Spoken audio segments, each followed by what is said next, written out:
Durant tout mon road trip, j'ai eu la chance de voir plein de belles espèces dans le fleuve, mais tu sais, comme la plupart des fleuves dans le monde, notre Saint-Laurent, il est aussi pollué. Puis je me demande quel genre de déchets qu'on retrouve dans le fleuve.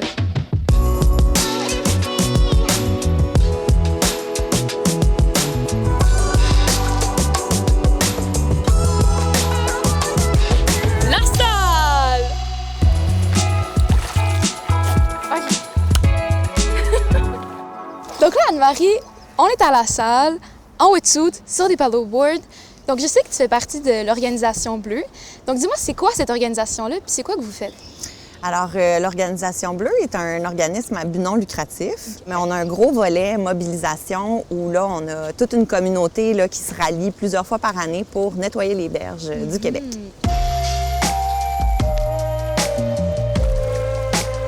Ça a pas d'affaire ici, là. C'est quoi les 5 déchets les plus classiques qu'on peut retrouver dans le fleuve? Règle générale, les bouteilles d'eau sont vraiment en première position, donc les fameuses bouteilles de plastique à usage unique. Ouais. On va retrouver des petits bâtonnets qui ont l'air de des petits bâtonnets de bonbons, finalement, comme des suçons. OK. Mais ce sont en fait des bâtonnets de cure-oreilles, de Q-tips. Ah, OK. Des cartouches tampons aussi pour l'hygiène féminine et des brosses à dents. Fait qu'on peut soupçonner que la toilette sert un peu de poubelle pour les Québécois. Et quand on flush la toilette, eh bien, ça finit par se retrouver dans le Saint-Laurent. Ouais, non, faut faire la différence entre ce qui va dans la toilette et ce qui va dans la poubelle. Exactement. Ouais.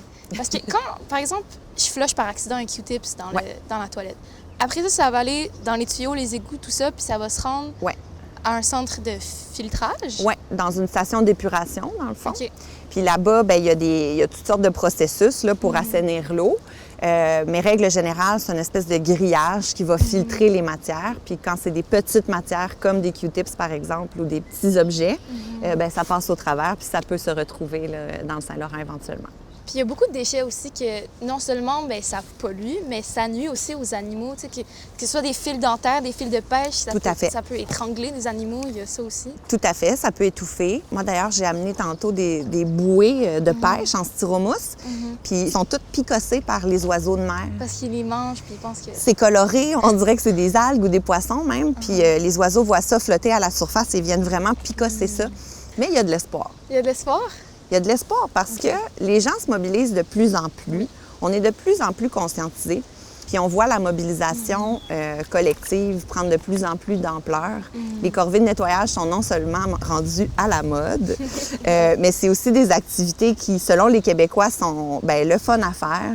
Puis que les gens se déplacent vraiment pour avoir un impact. Bien, c'est sûr que se déplacer en canot pour ramasser des déchets, je veux dire, ça n'a pas l'air d'une tâche. C'est comme quasiment une activité, puis en même temps, t'aides la planète. Exactement. Puis un peu comme le réutilisable, bien, c'est juste de s'habituer à, comme nous en SUP aujourd'hui, de traîner une chaudière ou un sac, puis de ramasser ce qu'on trouve à la surface puis en milieu côtier pour faire une différence. Et j'ai trouvé une bouteille immense. J'ai appris tellement de choses de ce périple à travers le Québec. J'ai vraiment réalisé qu'on a un gros impact sur la nature partout. Que ce soit par exemple que tu flushes dans la toilette un Q-tips par accident, il y a peut-être qu'un, deux autres, des petits canards qui vont essayer de l'avaler, il va s'étouffer, puis c'est à eux qu'on fait du mal. Je pense que la première étape qu'on peut faire pour aider, c'est vraiment de se conscientiser, de se sensibiliser sur les impacts qu'on a en tant qu'humain sur la planète. Puis j'ai réalisé à quel point c'est beau, puis là, je veux faire attention, je veux en prendre soin, vraiment. Là.